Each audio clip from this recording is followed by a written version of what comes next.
We just got word from inside the courtroom that they are proceeding to the punishment phase. And Jobin Puneker, our reporter in the courtroom, says that he saw Karmelo Anthony's mother audibly sobbing in the courtroom after that verdict was read. Karmelo Anthony's mother broke down in court. She's crying uncontrollably. They're afraid to go home. Her 13-year-old daughter is afraid to sleep in her own bedroom. My 13-year-old daughter is afraid to sleep in her own bedroom. There's nothing she could do. It's looking like Karmelo Anthony is going to be spending the rest of his life in jail for stabbing somebody in the heart. That's beyond having poor sportsmanship. A lot of people say that he was raised wrong, but one thing for sure, he's going to be in jail for a long time. A Texas teenager has been convicted of murder following a deadly stabbing at a high school track meet. The jury reaching that verdict just a short time ago on the first day of deliberations in the murder case against Karmelo Anthony. Here's a live look outside the courthouse where crowds are gathering. Now, according to the arrest report, Anthony confessed to killing 17-year-old Austin Metcalf. Officers say he told them he was protecting himself. Anthony now faces the possibility of life in prison. Let's bring in ABC's legal analyst, Brian Buckmeyer, for more. Brian, can you break down this verdict for us? Yeah, so Ike, this verdict is rejecting the defense's argument that this was self-defense. Murder, manslaughter, these are the charges that Karmelo Anthony is now convicted of as it applies to the allegations, now the conviction that he stabbed a fellow track athlete by the name of Austin Metcalf in the chest after being shoved by him. And the defense making the argument as self-defense clearly was not enough for the jury here, finding Karmelo Anthony guilty of all charges. Brian, what do you make of how quickly this verdict was reached? Yeah, so when it comes to a self-defense case, you're hoping, especially as a defense attorney, that there's enough there for the jury to really dive into. Was it objectively reasonable for him to defend himself? Was it subjectively reasonable for him to defend himself? Was this the right or the proportionate amount of force based on him being the victim of not being the initial aggressor? You hope that takes a lot of time for the jury to decide and come to an understanding, or at least not come to an understanding. But here, 3 minutes shows that there wasn't much for the jury to deliberate with when it came to defense's case. They saw this as not being self-defense. They see this as being intentional, and that's why there's a murder verdict. Now, what factors might the judge consider when looking ahead to sentencing? Yeah, so in this case, I would imagine the judge would be doing the sentencing in Texas. There is an option where the jury can do so as well. But regardless of who does it, they're going to consider any mitigating or aggravating factors that the defense or the prosecution brings forward at sentencing. They're going to, of course, look at a probation report that is going to be written up in between now and the date of sentencing. Victim impact statements. I would imagine many people in the Metcalf family would come forward to talk about how this murder impacted them and their community. And then, of course, the severity of the crime and the circumstances of the offenses. Those are all things the judge or the jury could consider in determining a sentence of anywhere from 5 to 99 years in prison. 5 to 99 years in prison. Thank you, Brian. I also want to bring in ABC's Matt Rivers. Matt, what stands out to you from this verdict? Well, I mean, I think the community impact that this is going to have. I mean, we can't ignore the racial impact of all of this. Like, you know, with the jury being all white, 12 members, the black community there in McKinney, Texas, very upset about in the beginning, and the discourse online that has come out from the very beginning of this, where it was a black defendant, a white victim in this now convicted murder, that has certainly shaped the online discourse and made it quite heated at this point. So it's going to be interesting to see what happens in the community there and how people react to this verdict. The other thing is, you're talking about a kid here. I mean, yes, he has now been convicted of murder, but he was 17 years old when this crime was committed, and now he's looking at a sentence of 5 to 99 years in life. To 99 years, 5 years to 99 years in this sentence. And so no matter, whether what your opinion is of what happened here, whether this was the right verdict to come down, what you're looking at now is one life lost and one life essentially going to be lost depending on the sentence that is handed down. It's just a tragedy no matter which way you look at it. 2 young lives essentially just cut off. And you know, beyond this case, I want to ask a broader question: is how do you think this verdict? What do you think it reads about the justice system and how they treat teenagers? Well, I mean, this is the state of Texas, right? And I think the justice system is so different state by state. You know, in the state of Texas, you're 17 years old, you commit a crime, you're tried as an adult. And there are other states like that, of course, around the country. But, you know, 17 years old and is now going to be going to, you know, a very adult prison for a very long time. So I think it shows you that, look, you go state by state. And if you happen to be in a state like Texas, which is obviously a more conservative state, which generally treats criminals a bit harsher than you would see in other states, this is what's going to happen. I think this is just the way of the world, or at least the way of America, that, you know, the way justice is applied in these cases ends up being a question of district by district, jurisdiction by jurisdiction. Brian, I want to go back to you. We just heard the sentencing here. Karmelo Anthony facing the possibility of life in prison.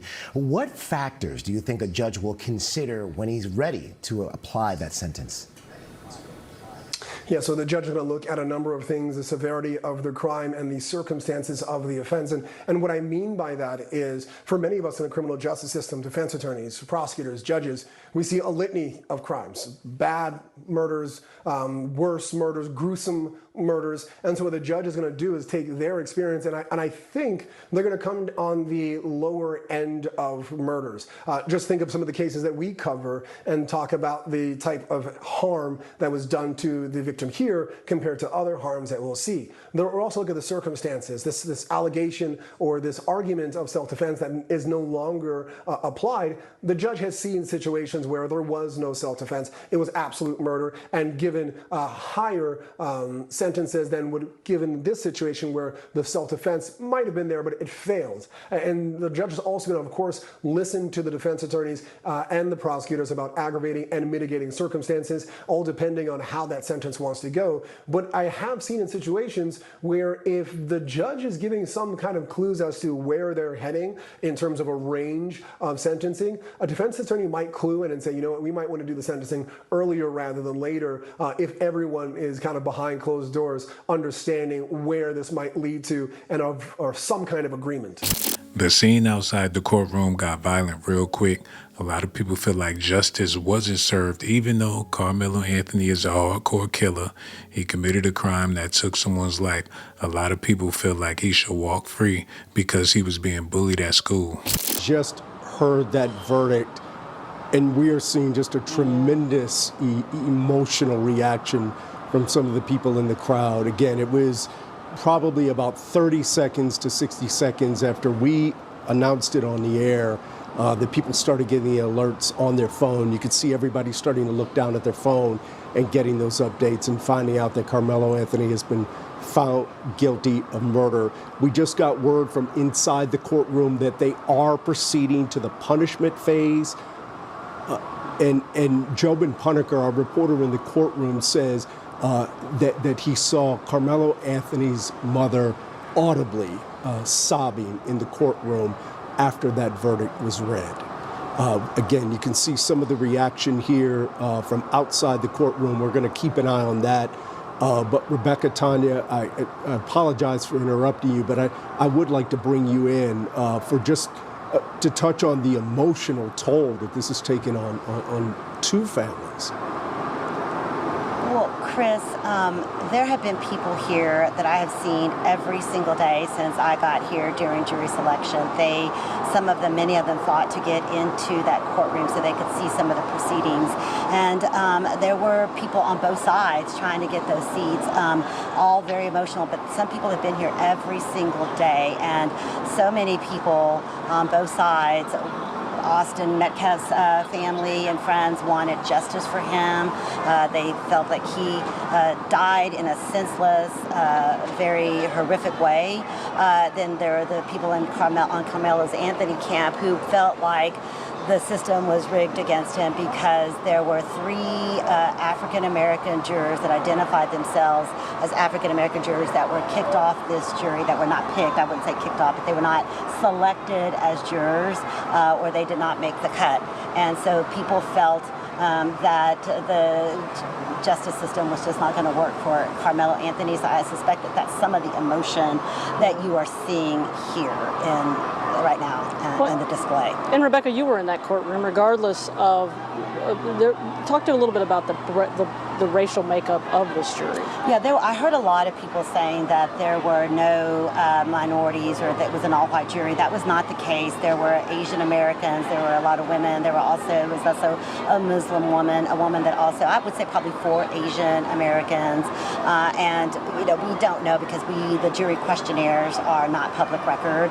That was to protect the jury. The judge spent a lot of time trying to protect this jury because there have been threats against people in this case on both sides, and the judge wanted to make sure that the jury was protected, and so a lot of their information was never made public. And we could hear the crowd getting louder and louder, and I'm not sure what this is about, but there have been people out here calling for peace, to tell everybody to please stay calm. But it is a very, very emotional time for people out here. It is, and I think that, we can see behind us that this crowd is pretty heated. And I was, Rebecca, on the other side of me, I watched as a number of additional Collin County Sheriff's deputies walked up. You obviously can seeing some people being pushed out. I don't know exactly what's going on, but now the crowd is starting to baby that is come a little bit towards us.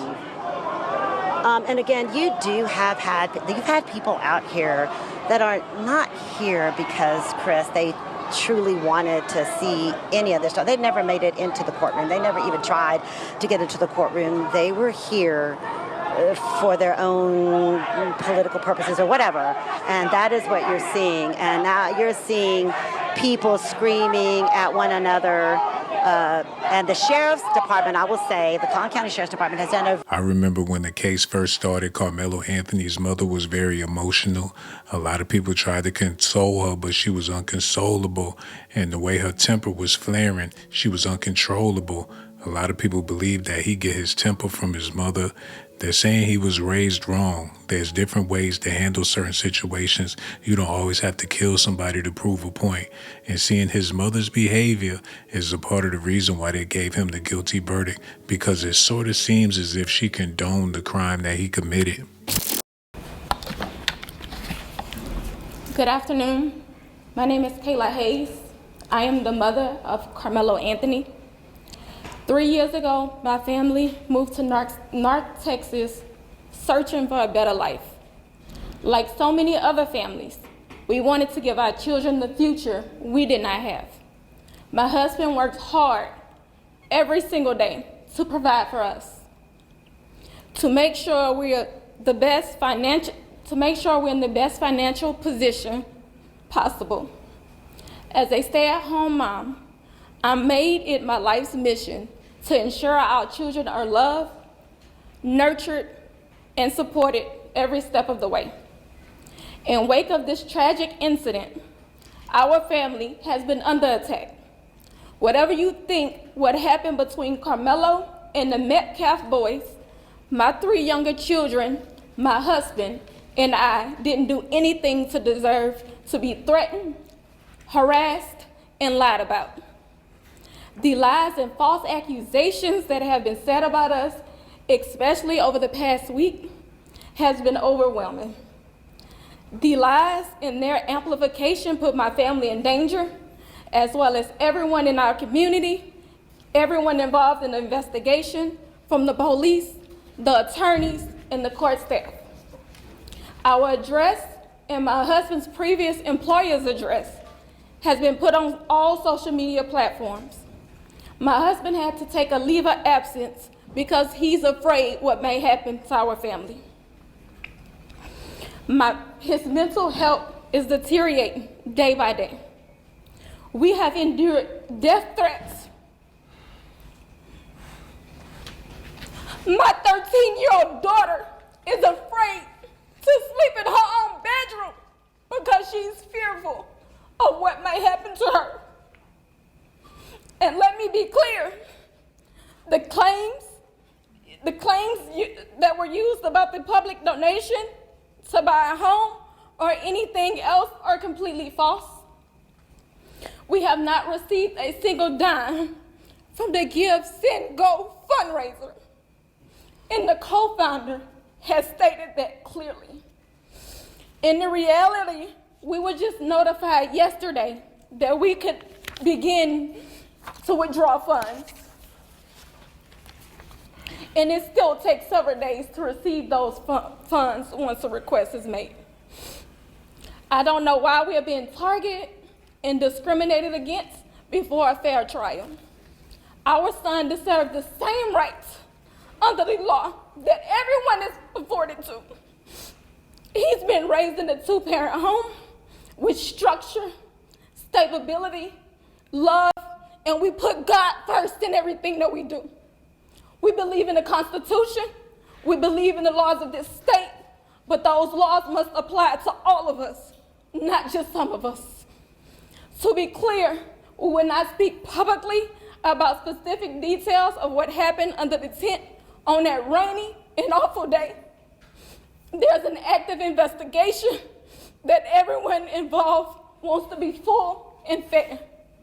We believe in the legal process, and that is where the truth will come out. To the family who experienced the loss, my heart truly goes out to you. To those who have supported my family, thank you from the bottom of our hearts.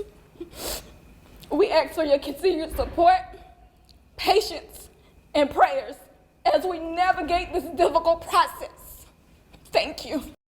Well, that's that. Karmelo Anthony is headed to jail for a mighty long time. It's a possibility he will never see the light of day again.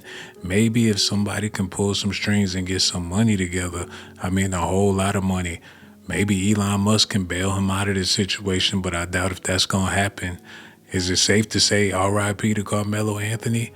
We still got the basketball player at least. I don't know. A lot of people are upset about this, but hopefully justice have been served and will be served in situations if it was the other way around. Y'all know how Texas do. But, you know, I don't feel like anybody deserved to lose their life, especially over an argument or whatever the case was. Me personally, I feel like Karmelo Anthony took it too far. And if you do the crime, you know what they say after that. I know a lot of y'all feel different about it. Let me know how y'all feel about it in the comment section. And one more thing before I go. Subscribe to my channel if that's what you want. But if that's not what you like, then you must be a punk. Hold on now, here we go. Who is this